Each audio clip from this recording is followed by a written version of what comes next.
Ya, selamat malam teman-teman semuanya, slot-slot semuanya. Kali ini aku akan menganalisa beberapa emiten yang udah teman-teman tuliskan di kolom komentar ya. Nah, untuk yang kawalan kemarin, yang Dewa, Bumi, Cuan, BRPT itu nanti ya. Kita mau menganalisa emiten yang udah teman-teman requestkan. Yang pertama itu ada GGRM. Nah, sebenarnya ini yang request itu minta tolong untuk menganalisa emiten-emiten rokok. Cuma aku mau analisa GGRM dulu aja ya. Untuk yang sisanya tuh sebentar.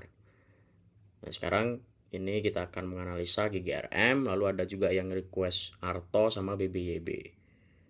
Yang pertama kita tentu akan membahas GGRM dulu ya. Jadi kalau untuk GGRM sekarang itu supportnya terdekatnya tuh di 13.200. Lalu tadi dia bisa closing, ini cukup lumayan menarik sebenarnya. Karena ini ada pantulan sedikit sehingga dia bisa closing di 13.600. Untuk potensi kedepannya gimana? Ketika dia udah closing kayak gini, itu ada kecenderungan dia akan mengejar resisten sini 13.800. Karena dia udah bisa closing lumayan menarik dan cukup solid dari candlesticknya ya.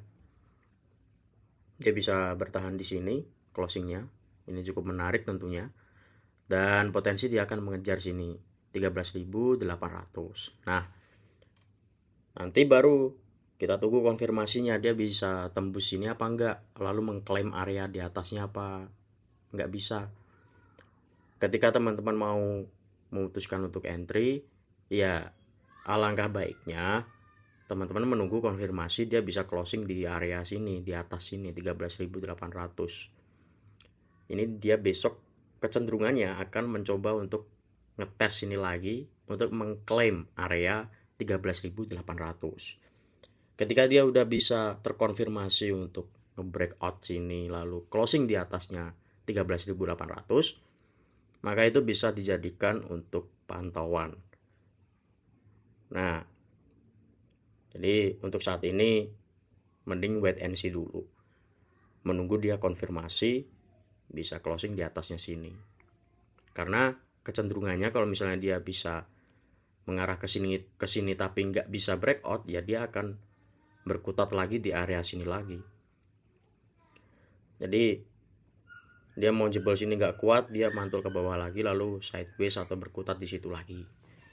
Jadi kita menunggu konfirmasinya seperti itu teman-teman.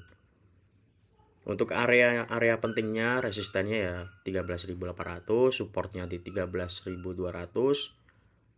terjauhnya di sini 12.475 sampai 12.325. Itu untuk area support. Nah, kalau misalnya teman-teman mau memantau ini buat entry, alangkah baiknya teman-teman perhatikan dulu risk and reward. Resiko dan potensi dapat rewardnya tuh berbanding terbalik. Worth it atau enggak. Teman-teman harus bisa menakar. Contohnya gimana? Contohnya misalnya ini sekarang kan closing di sini nih.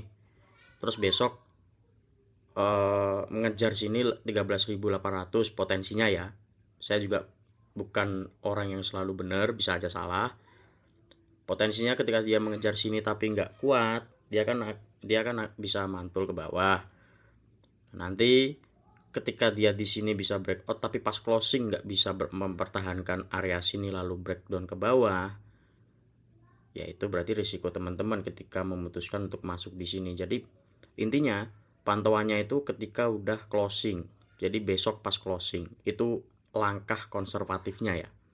Kalau misalnya agresif bisa aja teman-teman HK di sini, tapi balik lagi probabilitasnya kita kan di sini menakar risiko ya, reward dan risikonya tuh seimbang apa enggak, worth it apa enggak. Contoh kasusnya misalnya teman-teman HK di sini terus ternyata nggak kuat lalu diturunin ke bawah. Nah, diturunin ke bawah tuh potensi minus 3%. Sedangkan rewardnya kalau misalnya teman-teman HK di sini lalu breakout, bisa breakout lalu mengejar resisten selanjutnya, itu kan di sini. Nah, itu kan cuma 2,76%. lebih gede resikonya ketika dibawa turun daripada potensi mendapatkan rewardnya. Nah dari situ teman-teman harus bisa mengambil keputusan sendiri. Worth it gak nih? Kalau misalnya HK di sini dengan price action terkininya yang sudah aku sebutkan tadi. Alangkah baiknya ya itu menunggu closing. Contohnya tuh kayak data.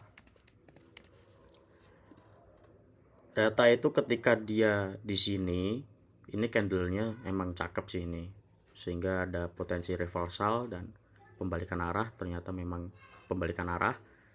Nah, teman-teman kalau misalnya secara agresif tuh bisa masuk di sini. Di area penting ini menjadi support yang vital karena ada 3 penopang nih di sini. Ada support Fibo, ada support MA, bahkan ada support patternnya juga. Jadi secara logika ini pasti ditopang secara kuat.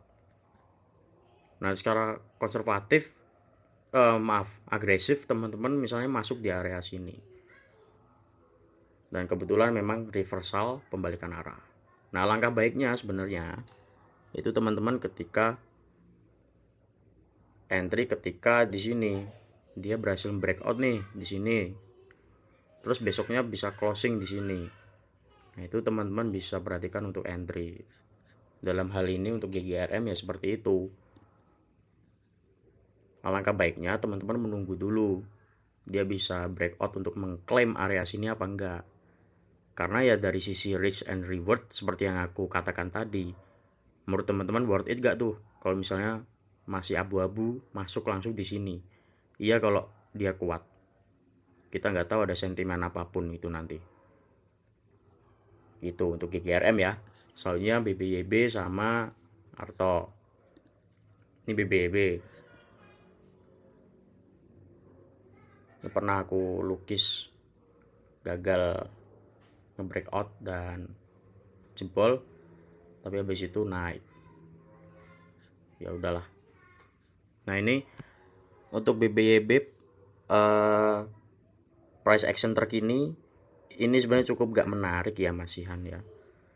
Kenapa? Karena dia closing di bawahnya support 545. Kecenderungannya dia besok akan mengejar sini, mengetes ke area 520. Kecenderungannya seperti itu. Karena dia closing di bawahnya sini, di bawahnya support 545. Jadi ada kecenderungan dia akan ngetes area 520. Nah, ini bisa teman-teman pantau di 520. Untuk tren secara garis besar ini masih uptrend sebenarnya, masih di atasnya MA semua. Tapi ada kecenderungan untuk koreksi terlebih dahulu. Pokoknya selama dia bisa bertahan di atasnya 482, ya ini masih uptrend. Ya contoh gampangnya candle seperti ini inilah. Teman-teman lihat lah, ini udah nyentuh sini nggak kuat. Lalu besoknya dia menguji sini. Support bawahnya lagi. Ya ini ada kecenderungan sama. Dia akan menguji support 520-nya lagi karena dia tadi closing di bawahnya 545. Ini untuk BBYB ya teman-teman. Lalu Arto. Oh ya, menjawab pertanyaan itu kan ada yang tanya ya. Ya ini temen yang tanya BBYB sama Arto ini kan dia menanyakan apakah ada seperti sentimen, kena sentimen positif apa enggak karena Supa IPO ya. Sebenarnya dalam hal ini menurutku nggak begitu berpengaruh sih ya. Apalagi tadi itu suku bunga udah diumumkan BI rate bahwasanya ditahan.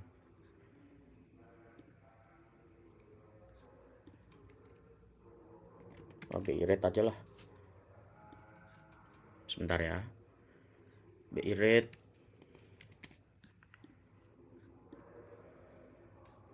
hari ini tadi kan udah diumumkan nih kalau ini ditahan, nggak turun nggak naik.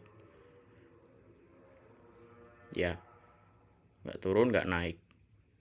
imbasnya tentu ini berpengaruh ke sektor properti dan banking. Untuk IPO Supa sendiri menurutku nggak ada pengaruh yang cukup signifikan sih bagi bank digital kayak BBYB atau Arto. Mungkin ada, cuma nggak yang seberpengaruh itulah untuk sentimennya. Nah sekarang Arto ya. Arto kalau kita lihat dia jebol lagi, padahal udah breakout menembus pattern ini, tapi malah jebol ke bawah lagi dan closing di sini. Dia jebol menembus MA-nya. Potensi gimana dia akan menguji di sini lagi. Untuk support terkininya di 2000 sampai 1985 lah, sampai 2000. Ini dia sempat jebol dari pattern tapi masih bisa ditopang oleh support MA sama Fibo. Nah ini untuk Arto ya, kecenderungannya dia akan menguji sini-sini lagi. Resisten terdekat di mana? Di 2050. Supportnya 1985 sampai 2000. Nah ini ada kecenderungan dia akan berkutat di sini lagi. Sebelum akhirnya nanti akan mencoba breakout. Nah kita tunggu apakah dia berhasil breakout kembali apa enggak. Kayak gitu teman-teman. Cuma biasanya kecenderungannya apabila dia berhasil breakout impulsif kayak gini tapi ternyata nggak kuat tiba turun, biasanya sih sideways. Ini juga agak aneh nih. Biasanya candle impulsif yang sangat solid seperti ini tuh diikuti dengan continuation atau ada potensi lanjut lagi. Ini malah tiba turun, malah balik lagi ke dalam pattern. Nah kecenderungannya apabila kayak gini biasanya itu sideways. Ini untuk Arto, BBYB sama GGRM ya teman-teman. Intinya seperti yang ditanyakan itu, kayak apakah IPO Supa itu akan berpengaruh ke bank-bank digital lainnya? Mungkin ada sedikit tapi nggak yang signifikan kalau menurutku ya. Karena tetap per emiten fundamentalnya beda-beda, ownernya beda-beda, kecipratan apa enggak dikit tapi nggak signifikan. Ya teman-teman lihat sendirilah tadi, grupnya MTech, SMA MTech itu malah turun. Ya kadang-kala market memang kayak gitu. Kita sebagai pelaku pasar, sebagai retail harus sadar diri bahwasanya kita itu harus bisa merespon, bukan menuntut market sesuai keinginan kita. Kadang-kala ketika euforia yang terlalu tinggi, itu biasanya market memberikan yang sebaliknya, kontrarian. Makanya ketika kita di pasar, di market, itu sebisa mungkin kita harus bisa merespon, bukan bereaksi. Jadi kita harus bisa merespon. Karena market pada dasarnya ya seperti itu. Kita nggak bisa menuruti keinginan kita atau menginginkan apa yang kita harapkan di market itu terjadi. Nggak bisa. Market tuh ya seperti itu. Kita harus sadar bahwasanya kita retail. Jadi kita hanya bisa merespon market. Oh market seperti ini, ya udah kita responnya apa? Kita apakah CL, average down, atau memantau konfirmasi lagi atau gimana? Nah itu kita sebagai retail seperti itu. Jangan sampai kita menyalahkan atau terlalu idealis atau memaki-maki satu emiten, karena pada dasarnya ya market seperti itu.